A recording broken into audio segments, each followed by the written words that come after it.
Hello student, good morning. Welcome back to my YouTube channel math success mantra. और आज हम अपने इस वीडियो में आपको क्या कराएंगे, ट्रायंगल चैप्टर के एक्सरसाइज को सॉल्व कराएंगे। इससे पहले मैंने क्या कर दिया है, ट्रायंगल पे 3 वीडियो आपको दिया है और तीनों वीडियो मिलाकर मैंने करीब आपको सात थ्योरम कराए हैं। थेल्स और कन्वर्स ऑफ थेल्स थ्योरम, जिसको बीपीटी थ्योरम भी बोलते हैं। इसके बाद से है angle bisector theorem, converse of angle bisector theorem. फिर है mid point theorem, converse of mid point theorem. और एक और ट्रेपीजियम पे बेस्ड थ्योरम मैंने कराया था आपको। टोटल मिला के 7 थ्योरम मैंने करा दिए हैं। अब उसी पे बेस्ड जो एक्सरसाइज है आपका एनसीईआरटी का 6.1, वो मैं आज सॉल्व कराऊंगा आपको। पहले तो एक चीज़ ध्यान से देखिएगा कि वीडियो को शुरू से क्या करिए, अंत तक देखिए। जो बच्चा शुरू से अंत तक देखेगा उसी को समझ में बातें आएगी। अदरवाइज केवल वीडियो आप ओपन कर लिए और फिर 2 मिनट दिखे, 4 मिनट बंद कर दिए, फिर 10 मिनट देखे, फिर इसके बाद स्किप कर दे रहे हैं या नहीं देख रहे हैं, 2 मिनट देखने के बाद बंद कर दे रहे हैं, तो कुछ समझ में नहीं आएगा। तो सबसे बड़ी बात यह है कि आप लोग वीडियो को शुरू से अंत तक ज़रूर देखिए। और जो लोग भी ये वीडियो देख रहे हैं उनको उसका लाभ समझ में आ रहा होगा। ठीक है, तो आज हम लोग एक्सरसाइज करेंगे। 6.1 से स्टार्ट करेंगे, फिर 6.2 करेंगे, जितना पॉसिबल हो सकेगा। दो दिन में कराऊंगा, आज कराऊंगा और नेक्स्ट डे कराऊंगा। 2 दिन में आपका ये दोनों एक्सरसाइज कंप्लीट करा दूंगा। इसके बाद से हम लोग क्या होगा, 6.3 पे चलेंगे। जैसे और जो थ्योरम और बचे हैं, शायद में भी बचे भी होंगे, तो उसको भी मैं साथ में कराते चलूँगा। बट अभी 7 थ्योरम से काम चल जाएगा। ठीक है, सिमिलरिटी चैप्टर हम पढ़ रहे हैं। सिमिलरिटी चैप्टर का जो पहला एक्सरसाइज है एनसीईआरटी 6.1, यहाँ पर देखिए, यहाँ पर है एक्सरसाइज 6.1। ये है आपका क्लास 10th, ठीक ना, क्लास 10th की है ये, और ये एनसीईआरटी है। चलिए तो पहले क्वेश्चन में फिल इन द ब्लैंक्स हैं, ध्यान से देखिए। पहला है, दूसरा, तीसरा और फोर्थ। पहला कह रहा है कि ऑल सर्किल्स आर, क्या कह रहा है, ऑल सर्किल्स आर। अब यहाँ पर फिल इन द ब्लैंक्स है और बगल में ऑप्शन भी दिया है। ये दिया है कॉन्ग्रुएंट होगा कि सिमिलर होगा, कॉन्ग्रुएंट होगा कि सिमिलर होगा, ये भरना है। यहाँ पर क्या भरा जाएगा, तो ध्यान से देखिए। ऑल सर्किल के बारे में ये कह रहा है कि ऑल सर्किल, ऑल सर्किल मतलब सारे सर्किल का जिसका रेडियस छोटा हो बड़ा हो, सब उसमें आते हैं। ठीक ना। तो आपको पढ़ाते वक्त मैं बताया था, सिमिलरिटी जब मैं पढ़ा रहा था उस समय बताया था कि ये जो ये क्या सर्किल होते हैं, वो क्या होते हैं, शेप में एक जैसे होते हैं, साइज में भले अलग अलग होते हैं। रेडियस चेंज करिए तो उनका साइज बड़ा छोटा हो सकता है, बट देखने में राउंड शेप के होते हैं। और जो भी शेप में एक जैसा दिखता है वो क्या कहलाता है, सिमिलर कहलाता है। तो यहाँ पर आप भरो, अपना फिलअप करोगे, सिमिलर ट्रायंगल क्या होगा, कॉन्ग्रुएंट नहीं। कॉन्ग्रुएंट कब होगा, जब दोनों के दोनों क्या हो, सेम रेडियस को हो, रेडियस का सर्किल हो तब। लेकिन यहाँ आल सर्किल यूज़ किया है। आल सर्किल का मतलब ये होता है कि सारे सर्किल, और सारे सर्किल्स में रेडियस छोटे बड़े सब हो सकते हैं। छोटे रेडियस का भी होगा, बड़े रेडियस का होगा, मतलब डिफरेंट रेडियस के सर्किल की बात हो रहा है। और डिफरेंट रेडियस के सर्किल हमेशा क्या होंगे, सिमिलर होंगे, कॉन्ग्रुएंट नहीं होंगे। तो यहाँ पर सिमिलर हो जाएगा। ध्यान से देखिएगा पहले वाले में। पहला एक्सरसाइज बहुत आसान है, कर भी लिए होंगे बहुत लोग, लेकिन जो लोग नहीं किए हैं, आल स्क्वायर्स आर। उसी तरह आल स्क्वायर्स, तो आल स्क्वायर्स आर क्या होगा, सारे के सारे स्क्वायर्स। तो स्क्वायर्स की एक प्रॉपर्टी होती है कि चारों साइड इक्वल होता है। ठीक ना, बड़ा छोटा हो सकता है। तो यहाँ पर भी क्या दिया है आपका, कॉन्ग्रुएंट दिया है और सिमिलर दिया है। ठीक ना। अब बहुत बच्चे क्या होंगे कि सोच रहे हैं कि सिमिलर का मैंने चैप्टर है तो सिमिलर ही भर दिया जाएगा। यहाँ पर ऐसा नहीं है, समझ के भरना है, समझ में आ रही बातें। अब यहाँ पर देखिए, ये एक स्क्वायर है जिसकी चारों साइड इक्वल है, और यहाँ पर एक स्क्वायर है, इसके भी 4 साइड्स आर इक्वल। और भी स्क्वायर ले लिए जिसके 4 साइड्स इक्वल हैं, और भी स्क्वायर लीजिए। तो यहाँ पर हम देख रहे हैं कि सबका शेप एक जैसा है। आकार सबका एक जैसा है लेकिन साइज क्या है, अलग अलग है। साइज क्या है यहाँ पर, अलग अलग हो गए, ठीक ना। छोटा, फिर बड़ा, उससे बड़ा, उससे बड़ा। तो यहाँ पर भी क्या होगा, जब शेप एक जैसा हो बट डिफरेंट साइज के हों तो वो सिमिलर में आ जाता है। कॉन्ग्रुएंट कब होता है, क्या दो स्क्वायर कॉन्ग्रुएंट नहीं हो सकता, हो सकता है। जब दोनों स्क्वायर की साइड की लेंथ सेम हो तो वो क्या होगा, कॉन्ग्रुएंट भी हो सकता है। लेकिन यहाँ पर ऐसा कुछ नहीं दिया है। ऑल स्क्वायर्स की बात बोला, ऑल स्क्वायर्स मतलब उसमें जो स्क्वायर्स लेना है उसकी साइड कुछ भी आपको लेना है, डिफरेंट लेंथ की साइड को लेकर स्क्वायर लेना है और उस कंडीशंस में क्या होंगे, सिमिलर होगा, ठीक है। चलिए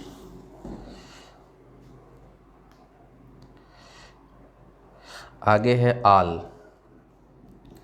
ऑल यहाँ पर फिल इन द ब्लैंक्स है और यहाँ पर है ट्रायंगल्स आर सिमिलर। अब कौन से ट्रायंगल है, यहाँ पर दिया है आइसोस्केलस, ठीक ना।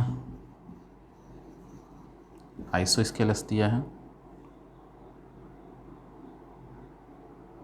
इक्विलैटरल। कौन से सिमिलर होंगे, अब देखो आइसोस्केलस में क्या होगा, आइसोस्केलस में क्या होगा, एक ऐसा भी हो सकता है, ठीक ना, और एक ऐसा भी हो सकता है, एक ऐसा भी हो सकता है। इसमें ये इक्वल है, इसमें ये इक्वल है, इसमें भी ये इक्वल है। अब देखोगे कि भाई दोनों के दोनों साइज में तो अलग अलग हो ही सकते हैं लेकिन इस शेप में भी अलग दिख रहा है। इसमें दिख रहा है कि भाई ये दो साइड इक्वल है लेकिन यहाँ पर जो एंगल है मीडियम साइज़ का, यहाँ एंगल क्या हो गया, बड़ा हो गया, यहाँ और एंगल छोटा हो गया। तो यहाँ पर हम देख रहे हैं कि सब के सब इक्विलैटरल ही हों, सॉरी आइसोस्केलस ही होंगे लेकिन साइज शेप भी अलग अलग दिख रहा है। देख लीजिए शेप में अलग अलग है कि नहीं है, साइज तो अलग अलग है, ये शेप भी अलग अलग है।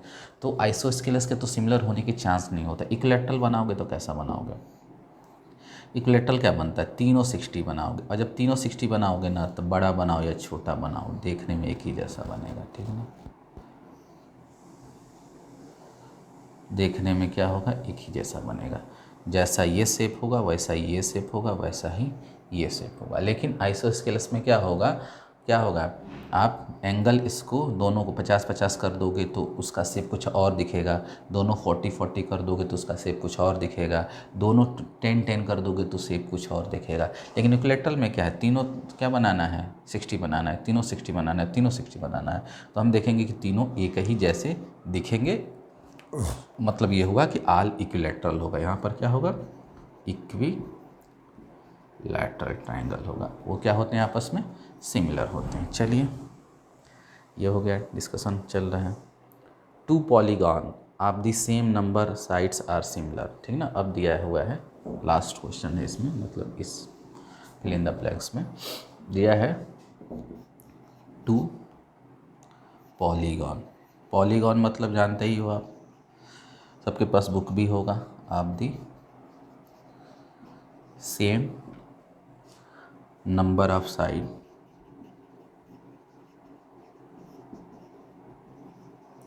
same number of sides are similar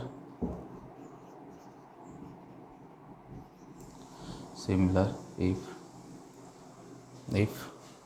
a their corresponding their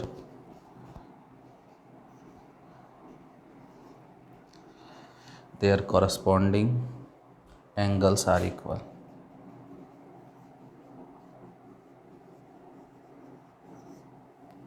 their corresponding angles are equal, यहाँ इक्वल नहीं, यहाँ भरना है, ठीक ना, यहाँ भरना है। एंड बी क्या है, देयर कॉरस्पॉन्डिंग साइड्स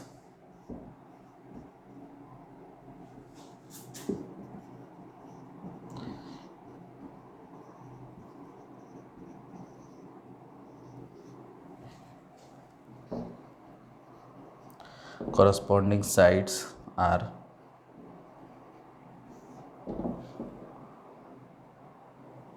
यहाँ दिया है इक्वल प्रोपोर्शनल।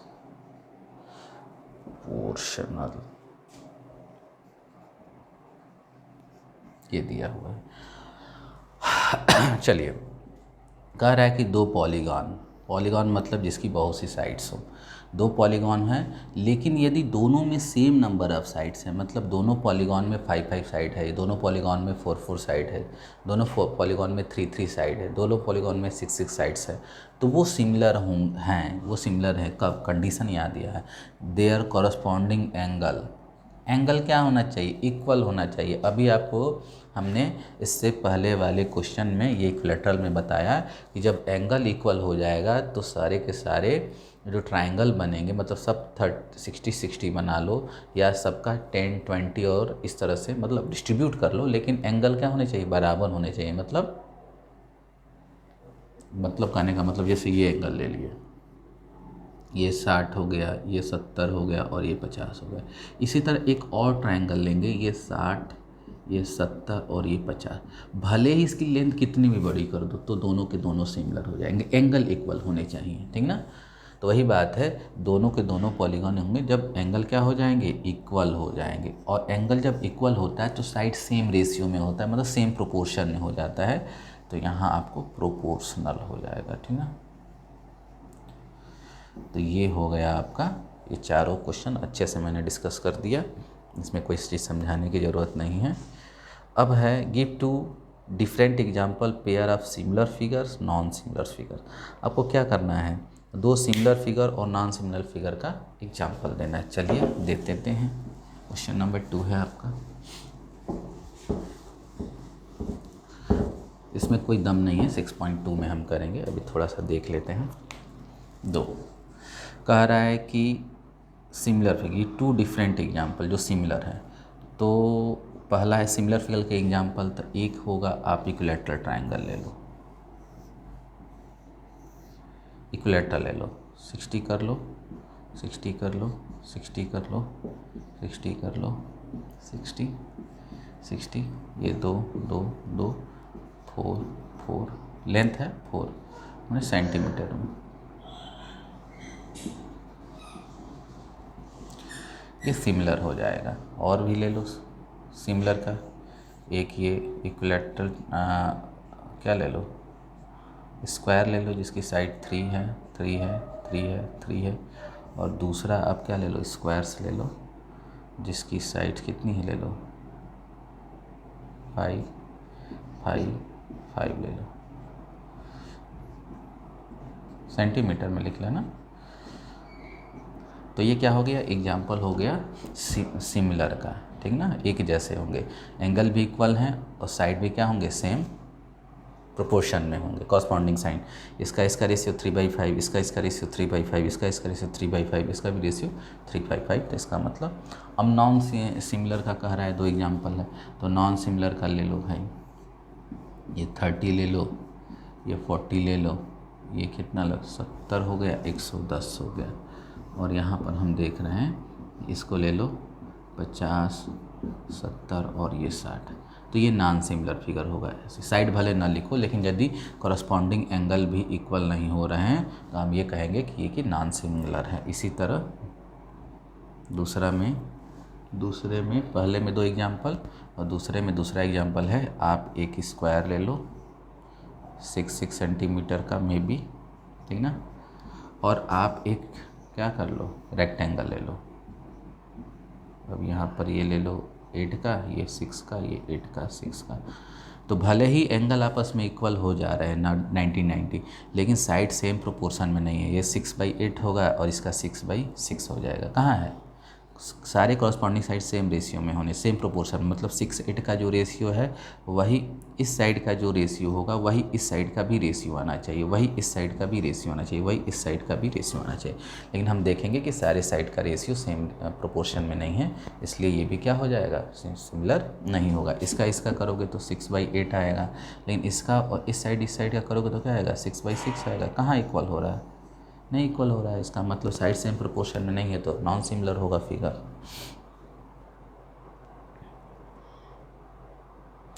अब तीसरा है स्टेट फॉलोइंग एक क्वाड्रिलेटरल आर सिमिलर और नॉट।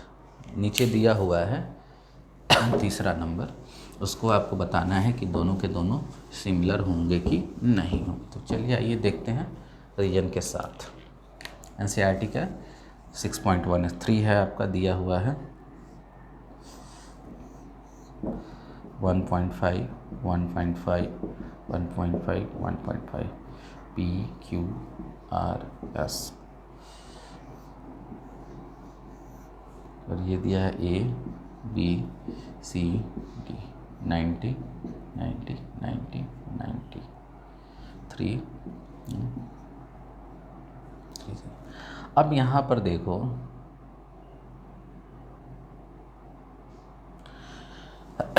ये एक स्क्वायर है, सारी साइड 3 है, ये एक क्या है, देखने में तो पैरेललोग्राम है लेकिन कुछ लिख के नहीं दिया है। अब देखो इस टाइप से नहीं लिखा हुआ है, मतलब ये एंगल 90 डिग्री नहीं है। जब 90 डिग्री नहीं है तो इसका मतलब कॉरस्पॉन्डिंग एंगल तो इक्वल नहीं होंगे, ये कुछ होगा ये कुछ होगा, 90 तो होगा नहीं, लेकिन ये सब तो 90 है, तो इसके कॉरस्पॉन्डिंग एंगल इसके कॉरस्पॉन्डिंग एंगल के इक्वल नहीं है। ये भी पॉलीगॉन है, ये भी पॉलीगॉन है, 4 साइड के दोनों पॉलीगॉन है। तो कोई भी पॉलीगॉन सिमिलर कब होता है, अभी बताए थे, यदि कॉरस्पॉन्डिंग एंगल इक्वल हो तो यहाँ पर एंगल ही इक्वल नहीं होंगे। ये 90 है बट ये 90 नहीं है, क्योंकि 90 होता तो इस तरह से फिगर में बनाया गया होता, ठीक ना। कुछ भी है लेकिन 90 नहीं है, तो जब कॉरस्पॉन्डिंग एंगल इक्वल नहीं हुआ, एक कंडीशन यहीं से फेल हो गई, मतलब नॉट सिमिलर है। हाँ, इसके साइड सेम रेशियो में हो जाएंगे, इसका रेशियो 1.5/3 आएगा, इसका इसके साथ 1.5/3, इसका भी क्या आएगा 1.5/3 आएगा, इसका क्या होगा इस साइड के साथ 1.5/3 आएगा, और इसका इसके साथ क्या आएगा 1.5/3 आएगा।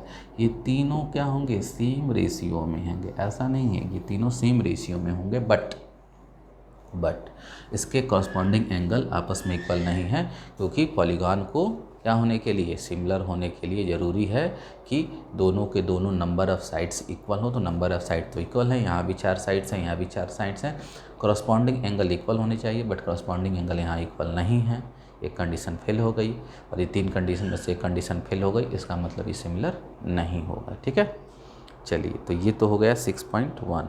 अब हम चलते हैं 6.2 पर, आराम से पढ़ना है, कोई दिक्कत नहीं है। चलिए, इसमें क्वेश्चन कुछ दिए हुए हैं, 6.2 एक्सरसाइज करेंगे आज, ठीक है। वो छोटा था एक्सरसाइज था, हमने थोड़ा डिस्कस कर दिया, बेसिक जिसको नहीं मालूम होगा वो कर लेगा, ठीक है।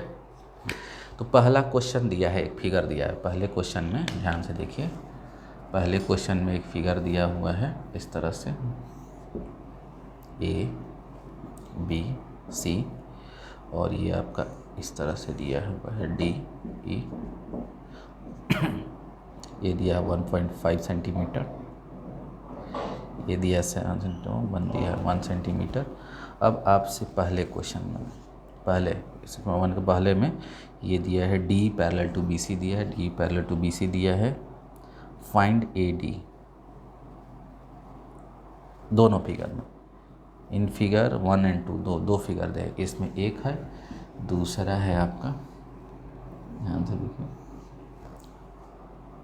दूसरा है DEBCE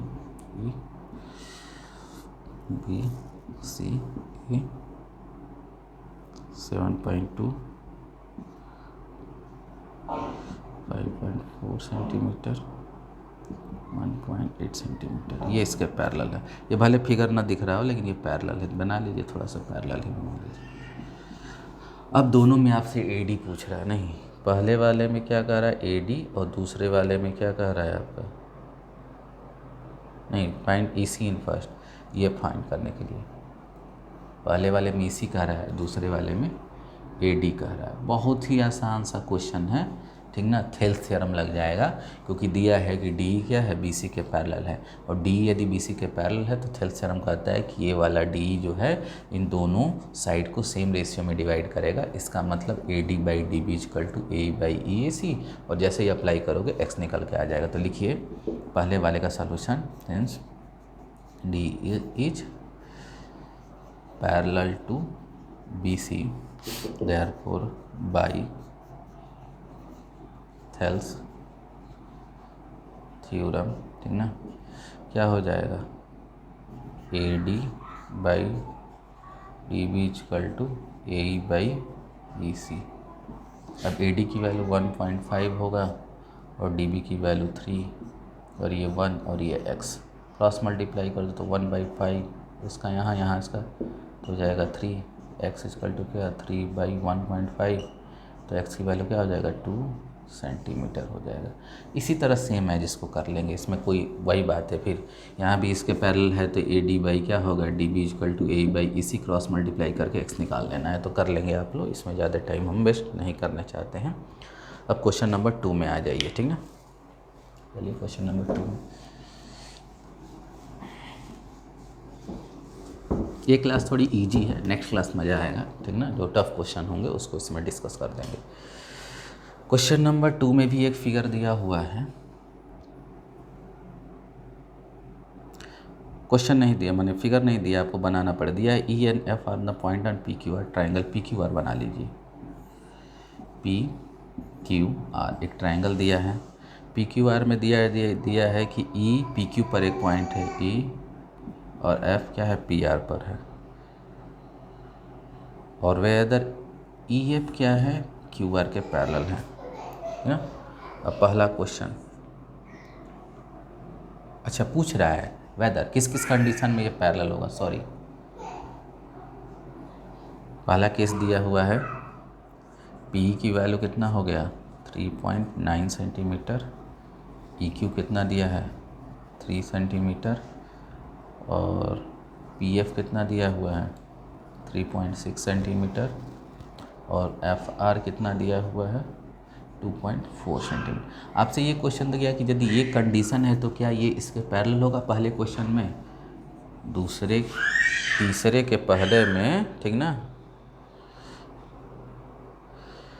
सॉरी दूसरे के पहले वाले क्वेश्चन में पूछा है कि ये कंडीशन दिया है एक ट्राइंगल में, ठीक ना, जहाँ ई क्या है पी क्यू पर पॉइंट है, एफ क्या है पी आर पर है, तो क्या आप E F parallel to Q R कर सकते हो, क्या होगा। तो चलिए निकालते हैं। पी दिया है, पी दिया, ई क्यू दिया, पी एफ दिया, एफ आर दिया, तो पी ई बाई क्या निकालते हैं ई क्यू निकाल देते हैं, 3.9/3 आ गया, ठीक ना। तो ये हो जाएगा 39/30, और यदि 3 से कैंसिल करोगे तो 13/10 आ जाएगा। चलो अब आ जाओ P F by F are निकाल लो। पी एफ की वैल्यू 3.6, ये 2.4, तो हो जाएगा 36.24, यह होगा 9/6, ठीक ना, मतलब 3/2 हो जाएगा। कितना हो जाएगा 3/2 हो जाएगा।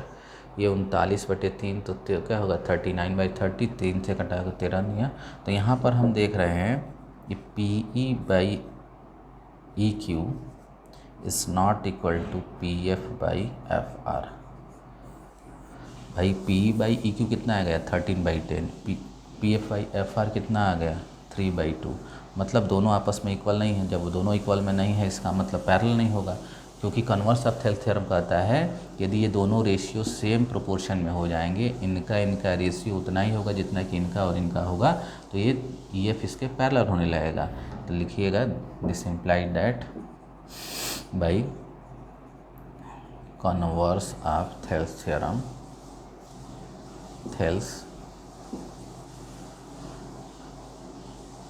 थ्योरम, ठीक ना, E F is not parallel to Q R, ठीक ना, E F is not parallel to Q R, ठीक है। चलिए अगले दूसरे वाले में देखते हैं। दूसरे वाले में ये तो पहला था, दूसरे में फर्स्ट ये था, अब दूसरे में दूसरा देखते हैं क्या है। पहले वाले में नहीं हुआ, सेकेंड का जो फर्स्ट है उसमें दोनों पैरेलल नहीं होगा। दूसरे में क्या दिया हुआ है पी ई दिया है, दूसरे में दूसरे का सेकेंड जो है पी इक्वल टू 4 सेंटीमीटर,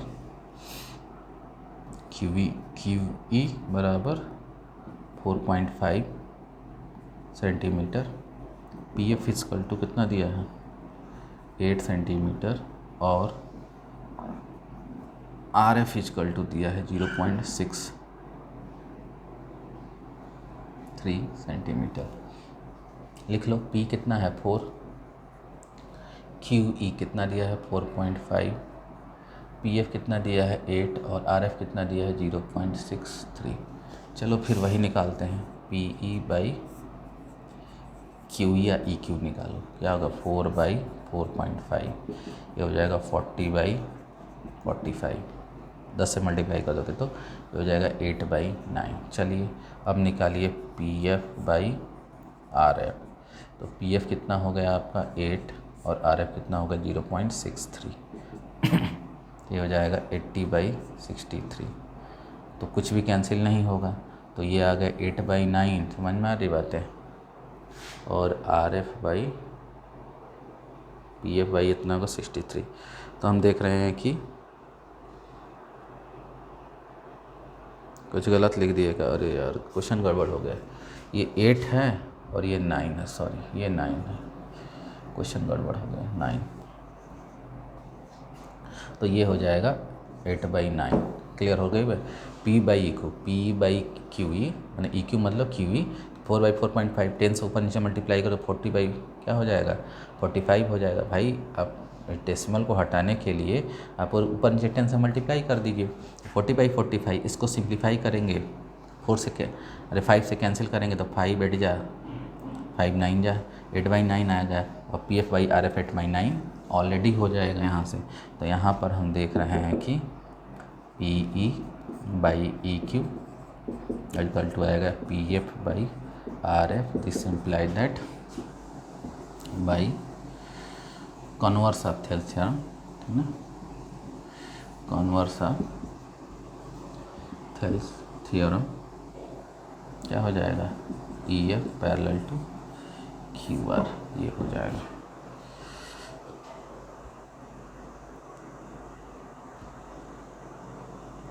चलिए और करते हैं।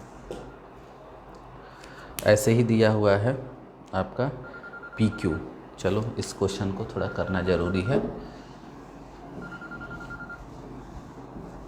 अब सेकंड का ही अब नेक्स्ट क्वेश्चन है। सेकंड में जो नेक्स्ट है वो क्या दिया हुआ है, अब यहाँ पर हम लिख देते हैं। पी क्यू दिया है 1.28, पी क्यू ये दिया 1.28 यहाँ तक पूरा। पी आर दिया है 2.56, पी आर दिया है 1.56, 2.56 सॉरी 2.56। पी दिया है 0.18 और पी एफ दिया 0.63। पिछले जब हम थेल्स थ्योरम करा रहे थे कन्वर्स तो कई रिजल्ट बताए थे कि यदि ये इसके पैरेलल होगा तो पी बाई, अच्छा ठीक है, यदि नहीं समझ में आ रहा है तो ये आपको पूरा दिया है ना, आप ई क्यू निकाल सकते हो। तो चलो ई क्यू निकालते हैं। ई क्यू इक्वल टू कितना हो जाएगा P Q minus P, P Q की वैल्यू 1.28, पी की वैल्यू 0.18, माइनस कर दो 0.11 इतना सेंटीमीटर आ गया ई क्यू। अब निकालते हैं एफ आर। एफ आर कितना होगा, ये एफ आर पूरा P R minus P F, P R minus P F. तो ये हो जाएगा 2.56 माइनस 0.63, तो 3 हो गया, 9 हो गया, 1.93, 3 3 6 9 6 15, ठीक है, ये एफ आर हो गया। अब आप निकालिए कितना P by E Q. P की वैल्यू 1.28 नहीं सॉरी 0.18 और ई क्यू की वैल्यू यहाँ पर है 1.10। तो ये हो जाएगा 180 बटे नहीं हाँ 118 बटे 110। तो कुछ कटने वाला तो है नहीं, कट लिए 9/55, ठीक ना भाई। देखो 100 से ऊपर मल्टीप्लाई करो तो 18 होगा, नीचे 100 से 110 हो जाएगा, 2 से काट दोगे 2 9 18, ये हो जाएगा 55। तो ये आ गया पी बाई ई क्यू। अब निकालो P F by F are. P F की वैल्यू कितना है 0.63, नीचे एफ आर 1.93, मल्टीप्लाई कर दो तो क्या हो जाएगा P F by F R equal to 63/193। अब ये किससे कटेगा, 3 से काटेंगे, 9 से, 7 से काटो, क्या करोगे 7 से, तो 7 9 63, ठीक ना। और एक मिनट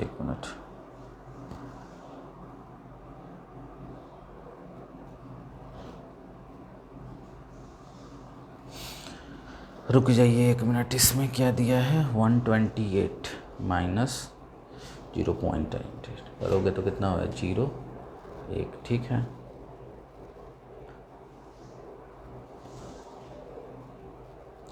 और 256 कितना दिया है 256 माइनस 0.36, ये गड़बड़ हो गया है, ये गड़बड़ हो गया, लिख दिए हैं हम 0.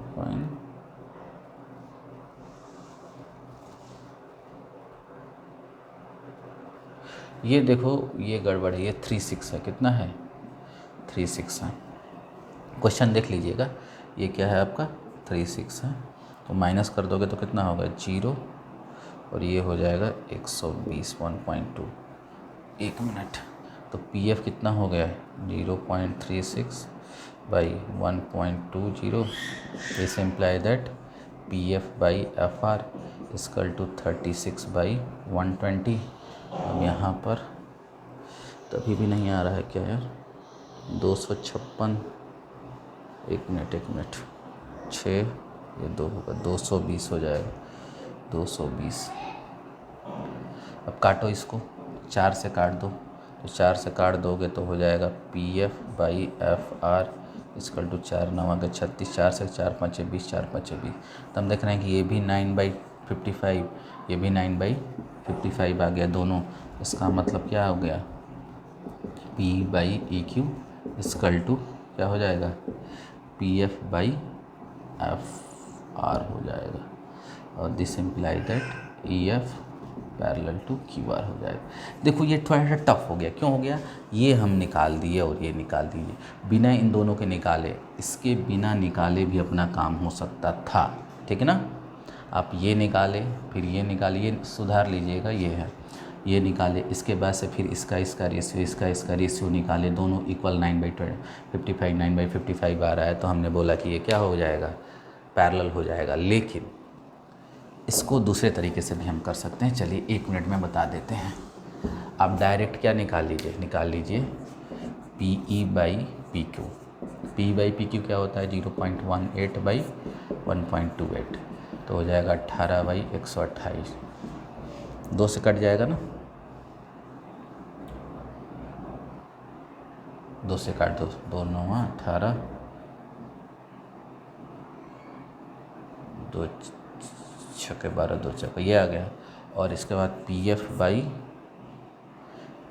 पी आर निकाल दो, कितना हो जाएगा 0.36 2.56, ये हो जाएगा 36/256। फिर इसको 4 से काट दो, 4 9 36, 4 6 24, 4 6 16, तो दोनों 9/64 आ गया। मतलब हो गया P by P Q equal to P F by P R आ गया। दिस इम्प्लाई दैट, अब ध्यान से देखिए, यदि इसका और इस पूरे के साथ रेशियो, इसका या इस पूरे के साथ रेशियो इक्वल होता है तभी भी ये पैरेलल होगा, या इसका इस पूरे के साथ इस साइड का इस पूरे के साथ रेशियो इक्वल हो जाए तभी भी होगा, कोई फ़र्क नहीं पड़ता है। This imply that E F parallel to Q are.